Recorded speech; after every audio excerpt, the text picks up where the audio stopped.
2025년 4월 30일 3년후 연구소 비트코인 시장 분석입니다. 비트코인 가격이 이틀 연속 95,000달러 부근을 비교적 견조하게 지키고 있습니다. 오늘 미국 3대 지수는 매크로 지표들이 그다지 좋지 않게 나왔음에도 모두 0.5% 이내 보합권에서 마감됐습니다. 이렇게 됐던 가장 큰 이유는 역시 미국 관세 관련해서 첫 번째 협상 타결이 거의 임박했다라는 그런 분위기 때문인 것 같습니다. 하워드 루트닉 미국 상무장관은 30일 새벽 CNBC와의 인터뷰에서 미국의 관세 첫 타결이 최종의 최종까지 왔다라고 말을 했습니다. 보통 이제 협상 같은 경우는 상대방이 있는 그 논의이기 때문에 이런 최종이 계속 넘어가는 그런 경우들이 있는데, 어쨌든 그런 것을 감안했을 때도 거의 끝단계까지 왔다는 것이죠. 루트닉은 거래가 완료됐지만 그 나라 총리와 의회 승인을 기다려야 한다 라면서, 하지만 곧 승인이 될 것으로 예상하고 있다라고 설명을 했습니다. 하워드 루트닉은 이 나라가 어딘지 구체적으로 밝히지 않았지만, 이날 언론과의 접촉에서 트럼프와 베센트가 인도라는 것을 간접적으로 흘렸죠. 그래서 사실 이것도 사실 좀 비밀로 해야 되는데, 안 될 수도 있으니까요. 그랬을 경우에 이제 시장에 큰 영향을 주니까 비밀로 해야 될 텐데, 트럼프 정부 사람들이 꽤 고무되어 있는 그런 상태인 것 같습니다. 최근 한 주간 신중한 발언을 이어갔었던 스콧 베센트 재무장관도 이날은 좀 업되어 있는 인상을 보였는데요. 그는 이날 기자들이 경제 불확실성이 너무 크다라고 질문을 하자, 최근 몇 주 동안 시장을 뒤흔들었던 불확실성은 사실 협상 전술이다, 이런 얘기를 했습니다. 원래 이런 식으로 약간 허세를 부리는 그런 타입은 아니었던 것 같은데, 어쨌든 이렇게 얘기를 하면서 이후에 새로운 무역 협상 타결이 발표가 되면 그 불확실성의 폭이 좁아질 거다라고 이렇게 주장을 했습니다. 스콧 베센트는 미국이 향후 몇 주 내에 굉장히 중요한 무역 파트너 18개 국가 중에 최소한 17개 국가와 대화를 진행 중이라는 것을 이제 좀 얘기할 수 있을 것이라고 얘기했고요. 그리고 인도와의 무역 협상 타결이 매우 근접했고, 일본과도 실질적인 대화를 나누고 있다라고 강조했습니다. 그래서 지금 보면 인도가 곧 타결 가능성이 있고, 그리고 이것은 인도 총리 혹은 인도 의회의 승인을 받아야 되는 그런 내용이라는 걸 보니까 상당히 깊은 부분까지도 다루고 있는 그런 협상인 것 같아요. 그래서 그렇게 지금 인도가 1순위로 올라왔고, 두 번째로 일본과도 이제 실질적인 대화라는 것은 곧 타결 가능성이 있다는 것이겠죠. 중국과의 구체적인 협상 관련한 얘기는 이날 하지 않았지만,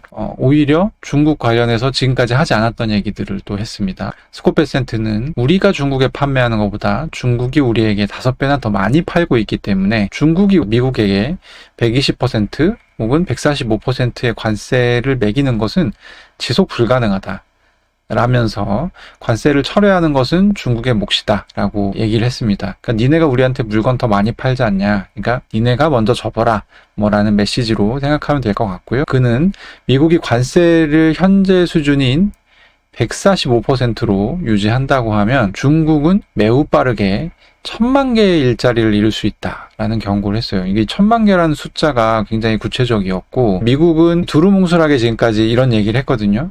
중국이 빨리 협상에 나서지 않으면 좋지 않다, 이런 식으로 얘기했는데, 구체적으로 얘기를 했다는 것이 어제 좀 특이할 만한 점이라고 할 수 있겠습니다.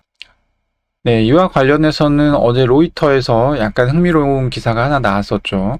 중국이 이달 초 부과한 미국산 에탄올 수입에 대한 125% 관세를 면제할 것으로 보인다 라고 하는 굉장히 밀접한 관계자 2명을 인용해서 로이터가 보도를 했는데, 시장에 큰 영향을 주진 않았습니다. 중국은 앞서 제약과 항공 우주 그리고 반도체 제품에도 유사한 조치를 취한 바가 있기 때문에 사실 굉장히 특이한 조치라고 볼 수는 없고, 어쨌든 미국산 에탄올을 수출하는 미국 기업들은 주식시장에서 어제 주가가 조금 오르긴 했고요. 베센트 장관이 얘기하는 것은 중국에게 미국은 정말 필요한 국가다, 이런 것인데, 사실 무역이라는 것은 어느 정도 좀 상대적인 측면이 있어서 미국에게도 사실 중국이 필요하거든요. 2024년 기준 중국도 미국에 있어서 세 번째로 지금 큰 수출국이고요. 미국도 고통스럽긴 마찬가지지만 누가 먼저 항복할 것인지 치킨 게임이 이제 시작됐다,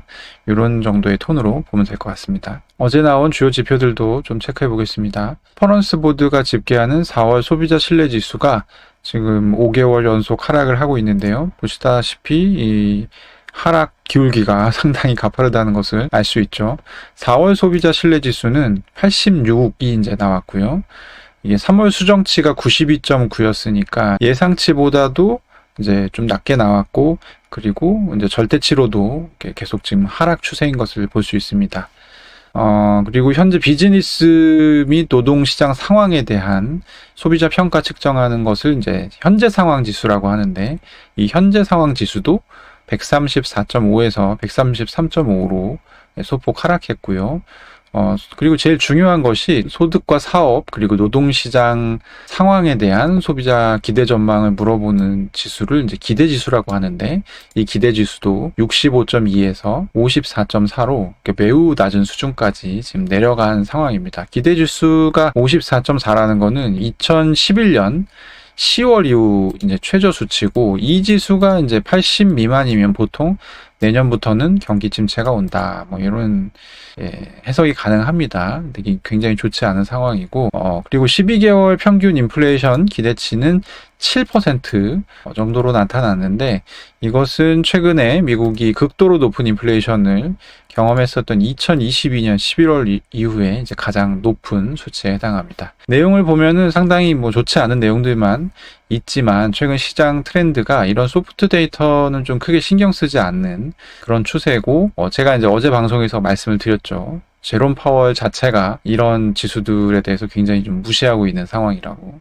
그러다 보니까 어떤 지수라든지 가격이라든지 이런 부분에 이 컨퍼런스 보드 자료가 그렇게 큰 영향을 미치지는 않았습니다. 다음은 애틀란타 연은이 발표한 GDP 나우 데이터입니다. 4월 29일 1분기 마지막 데이터가 나오고, 이제 오늘 30일에 본 데이터가 발표될 텐데요. 일단 어제 기준으로는 마이너스 2.7%까지 하락하는 수치가 나왔습니다. GDP라는 것은 이제 수입이 많으면 사실 마이너스가 되는 거거든요, 자연스럽게. 근데 올해 초에 금 수입이 너무 많아서 그렇게 된 거 아니냐라고 지적하는 게 있어서 GDP 나우에서 3월부터 이제 금 수출입을 제외한 수치를 같이 발표를 하고 있어요. 근데 금 수출입을 제외한 수치도 지금 마이너스 1.5%가 나왔다. 그래서 이제 이 마이너스가 나온다, 연율로 마이너스가 나온다는 것을 이제 보통 연율로 마이너스가 나온다는 것을 보통 역성장이라고 하는데, 지금 보면 1분기 역성장은 거의 이제 확실시 되고 있는 그런 상황입니다. 2분기도 사실 좀 쉽지 않아 보이긴 합니다, 현재로서는. 어쨌든 지금 이제 1분기 역성장은 거의 확실시 되는데, 보통 2분기 연속 역성장이 나오게 되면 경기 침체가 나왔다, 경기 침체가 왔다라고 이제 얘기를 하게 됩니다. 금리 인하 같은 경우는 경기 침체가 확실시 되기 전에 시작하는 경우가 대부분이기 때문에, 지금 그러면 2분기 연속 역성장까지 4월은 이미 지나갔으니까 5월, 6월 이 두 달이 남은 거죠. 그래서 요 시기에 나오는 GDP 나우 데이터 중요도가 지금 상당히 높아진 상태다, 이렇게 말씀드릴 수 있을 것 같습니다. 마지막으로는 비트코인 관련한 소식입니다. 몇 달 전에 그 미국 주정부 차원에서 비트코인 준비금 법안이 추진되고 있다라는 그 소식이 전해지고 또 주목을 받은 적이 있었죠. 그때 나왔던 법안이 뭐 수십 개가 있었는데, 그 중에 애리조나 주정부에 상정이 됐었던 법안 2개가 통과가 됐습니다. SB 1025, SB 1373 법안 2개인데요. 내용은 주 공공자금의 최대 10%까지 비트코인이나 다른 디지털 자산 매입에 사용할 수 있게 한다 라는 내용이고요. 사실상 디지털 자산이라고 했지만 그 시가총액 기준이 제한이 있기 때문에 비트코인 투자만 아마 가능한 것으로 저는 알고 있습니다. 그래서 지금 주지사 서명만 남은 상태고, 서명을 받으면 법안이 발효가 되죠. 현재 문제는 뭐냐면, 애리조나 주지사인 KT 홉스라는 양반이 이 지금 사진에 있는 사람인데, 지금 민주당 소속의 주지사고, 지금 주장하는 게 자폐증, 뇌성마비, 간질 등 인지 및 지적장애 가진 주민들을 지원하는 법안을 좀 만들어야 된다라고 생각을 하고 있었나 봐요. 그래서 요런 예산을 만들어 와라 라고 주정부에 요구를 한 상태고, 이거 안 만들어 오면 나 그때까지 니네가 만드는 모든 법안에 대해서 거부권 행사하겠다, 이렇게 지금 이런 입장을 보이고 있습니다. 이 거부권을 가지고 의회하고 이제 딜을 하는 이런 풍경은 미국에서는 매우 흔한 풍경이기 때문에 어쨌든 곧 해결될 것으로 보이는데, 그렇게 되면 애리조나에서 미국 조정부 차원에서 비트코인 준비금 법안이 발동이 되는 것이고, 결과적으로 비트코인 매수 압력이 발생하는 좋은 구조가 갖춰지겠죠. 그래서 법안은 주지사 서명 후 90일 후에 발효되기 때문에 그런 일정들을 좀 참고해 두시면 좋을 것 같습니다. 어쨌든 이 주지사 사인이 나오게 되면 비트코인 쪽에는 좀 좋은 소식이 될 것으로 그렇게 생각됩니다. 네, 오늘의 분석은 여기까지입니다. 3년 후 연구소 구독과 좋아요 그리고 많은 관심 부탁드립니다. 감사합니다.